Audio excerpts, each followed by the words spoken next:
अस्सलाम वालेकुम। Study time के साथ मैं हूं तबसीरुल इस्लाम और स्टूडेंट्स, मैट्रिक के स्टूडेंट्स के लिए आज हम फिज़िक्स के इम्पोर्टेंट लेके आए 2026 के लिए, जो उनका आने वाला एग्ज़ाम है जिसकी डेट शीट भी आ चुकी है। तो स्टूडेंट्स, ये मैंने अपने तजुर्बे की बेस पे निकाले हैं, यानी कि मैं ये लिख देता हूँ 2026 के लिए।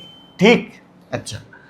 अब पहले देखें, चैप्टर 10 की बात कर रहे हैं हम, सिंपल हार्मोनिक मोशन।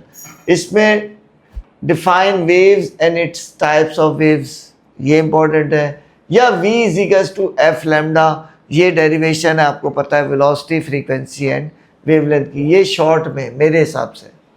लॉन्ग में सिंपल पेंडुलम और एसएचएम के साथ सिंपल पेंडुलम पूछा जा सकता है, और एसएचएम के साथ स्प्रिंग मास सिस्टम, वो जो हुक्स लॉ वाला है, वो पूछा जा सकता है। ठीक, जो आपको पता होगा। तो चैप्टर 11 साउंड, इसमें शॉर्ट में difference between echo and reflection of sound, ये इंपॉर्टेंट है मेरे हिसाब से। और factors on which loudness depends, loudness किन किन फैक्टर्स पे डिपेंड करती है, ठीक, या इंटेंसिटी भी डिपेंड करती है, तो वो फैक्टर्स हमें बताने। फिर लॉन्ग में पिच, फ्रीक्वेंसी एंड इनका relation, difference and quality of sound, ठीक, एंड क्वालिटी ऑफ साउंड की डेफिनेशन है। यूज ऑफ अल्ट्रासाउंड, अल्ट्रासाउंड कैसे इस्तेमाल होता है, मेडिसिन में जो यूज होता है, यहाँ पे मेरी मुराद उससे। तो ये भी आपका एक इम्पॉर्टेंट लॉन्ग क्वेश्चन बन सकता है। चैप्टर 12 में शॉर्ट में आ जाएगा करेक्ट। चैप्टर 12 में इलेक्ट्रोमैग्नेटिक स्पेक्ट्रम, इसके शॉर्ट में आ जाएगा characteristic of electromagnetic waves. Electromagnetic waves की क्या कैरेक्टरिस्टिक्स हैं, आपको पता है, वो मीडियम वगैरह के, मीडियम के बगैर, और जो चीज़ इसकी कैरेक्टरिस्टिक्स हैं वो सारी लिख देंगे आप, ठीक। और इसके मतलब फिर लॉन्ग में आ जाएगा एप्लीकेशंस ऑफ एक्सरे, एक्सरेज की क्या एप्लीकेशन है, गैमा रेज की क्या एप्लीकेशन है, या use of electromagnetic waves, electromagnetic waves कहाँ कहाँ इस्तेमाल की जाती है, यानी कि use of electromagnetic waves, electromagnetic waves कहाँ कहाँ इस्तेमाल की जाती है। तो ये नोट कर लें स्टूडेंट्स। चैप्टर 13 में ज्योमेट्रिकल ऑप्टिक्स में, इसमें शॉर्ट में मेरे हिसाब से laws of reflection and refraction होगा, और difference between real and virtual image, virtual और रियल इमेज के दरमियान डिफरेंस, ये हमें बताना होगा। डिफेक्ट्स ऑफ विजन, ये भी आ सकते हैं, मायोपिया, हाइपरोपिया वगैरह, ठीक। अब लॉन्ग में total internal reflection and it's use in optical fibre. Optical fibre में टोटल इंटरनल रिफ्लेक्शन यूज होती है। तो पहले आपको ये भी बताना पड़ेगा कि टोटल इंटरनल रिफ्लेक्शन क्या है, फिर ये बताना होगा कि ऑप्टिकल फाइबर में उसका इस्तेमाल कैसे होता है, ठीक।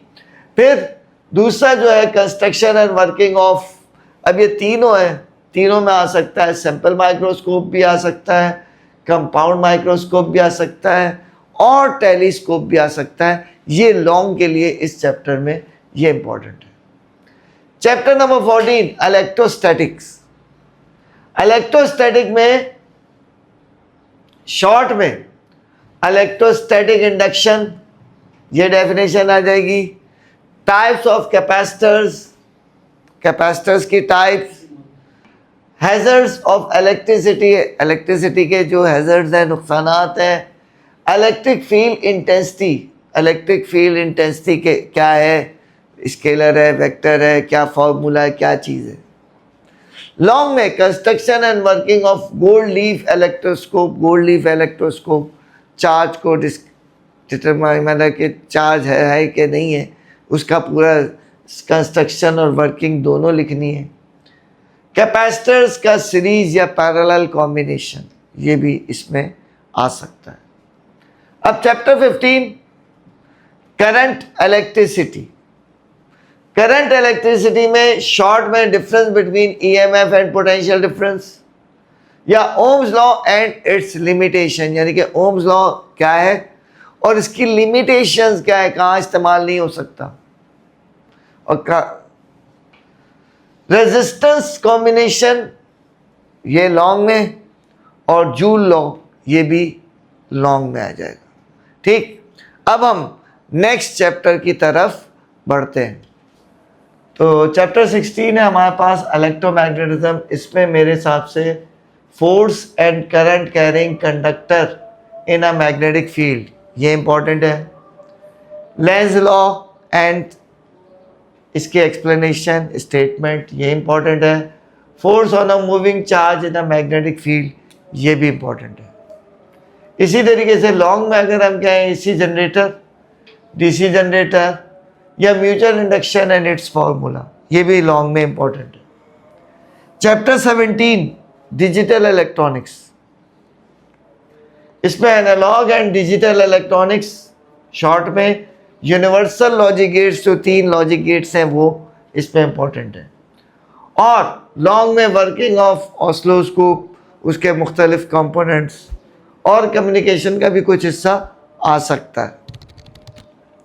Chapter 18 atomic and nuclear physics, इसमें शॉर्ट में radio active decay, fission, fusion दोनों आ सकते हैं, रिएक्शन विद इक्वेशन, और लॉन्ग में half life and radio active elements और रेडियो आइसोटोप्स इन मेडिसिन, इसका इस्तेमाल आ सकता है। तो स्टूडेंट्स हमारे इंपॉर्टेंट कैसे लगे कमेंट सेक्शन में बताइएगा, और इसके लिए हमारी वीडियोस को लाइक करें, अपने दोस्तों के साथ शेयर करें और चैनल को सब्सक्राइब करना ना भूलें। नेक्स्ट वीडियो तक के लिए अल्लाह हाफ़िज़।